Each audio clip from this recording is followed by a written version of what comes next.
Hello. Buongiorno. I see a lot of my students from last semester, the Italy and Ideas class, which has led now to this very exciting journey that's coming up in May. But first I want to say a few words in a very short time about the journey that brought me to what has become the overwhelming intellectual and spiritual passion of my maturity. In the 1990s, I went to Croatia and Bosnia, where I met survivors of these mass rapes and rape camps, and was trying to understand how this could happen, why it was happening. I wrote a book called Rape Warfare. I was invited to consult at the United Nations International Criminal Tribunal for the former Yugoslavia. I met so many survivors and even perpetrators. And I saw that crime had been a disaster for both.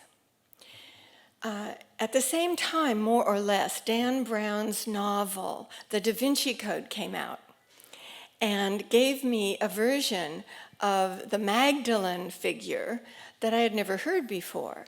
I was fascinated by this, and I began a serious study of early Christianity and the Nag Hammadi texts, etc.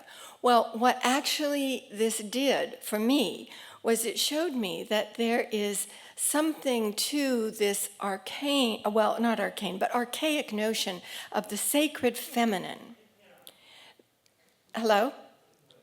The sacred feminine that is missing, perhaps, from and has been gradually eliminated from certainly Western culture.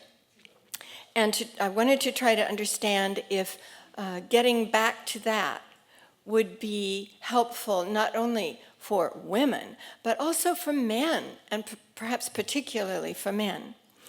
I had occasion then to go backwards and find the tradition, the wisdom tradition, the Essenes, the Gnostics. And, as a literature professor, I began teaching several courses that at Stanford and at the GTU that would help me find those expressions that I think came early in our evolution, in our social evolution, that include these archetypes or figures of women who are not women, but they're characters that represent a great deal. So simultaneously, I realized that I had been very heavily trained, although some might not think so, in acts of reason. And, I got a PhD, I've been teaching all my life. And perhaps there was a part of my brain that was intuitive or more attuned to the mystical, and I hadn't trained that very well. So I actually began serious training in the tradition of Reiki, and I am a certified Usui Reiki master. I don't usually tell my academic colleagues that, but I'm coming out now. So I was looking with, pardon me, for a way. I got off the plane from Sweden yesterday afternoon, and my voice hasn't recovered. I was looking at a way to engage with these literary texts. Oh, thank you. Excuse me. I remember teaching up here last spring when I had a cold. It was so indelicate to blow your nose into a mic. Anyway, so I began to wonder, could I use my intellectual engagement with these texts to gain some sort of spiritual benefit?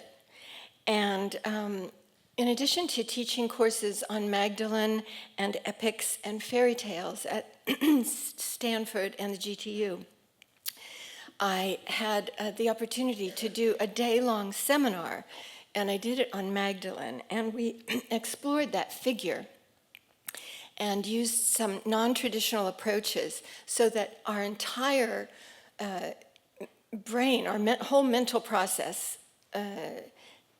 intuitive and rational, could be engaged. And that involved some guided meditation as well as lecture and conversation about what we're doing. So Susan and I talked about what I really care about, and it really is taking a day to do this together. And so she's been kind enough, Ollie has been kind enough to set up these days. Now, I want to say something. I know Ollie, I want to say a lot of things actually, but I know Ollie is calling these intensive seminars, but they're really going to be relaxed. So they're intensive because it's sort of, we'll take a day to engage with epic, which is, takes us 3,000 years back, actually.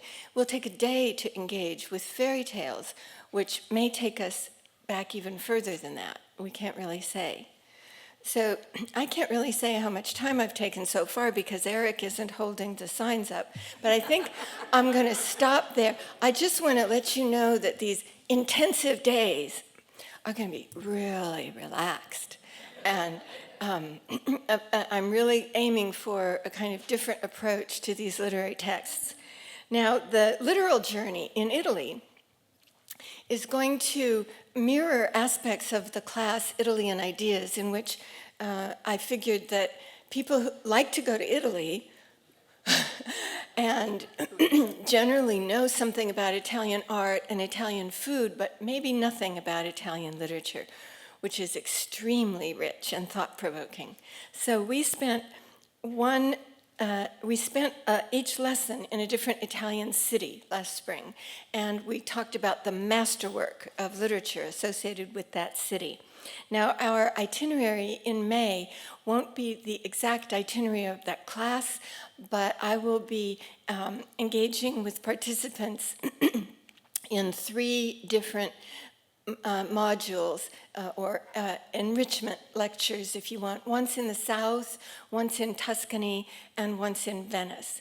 And I'm really looking forward to that. I think it would be tremendous fun if everyone, all 117 people who took Italian Ideas, could come along. Probably that won't happen, I don't know, but you're all welcome. And I hope to see a lot of you in the intensive days, as well as the trip to Italy. And I'm sorry I took so much time. Thank you, Bev. That's great. You're welcome. Perfect.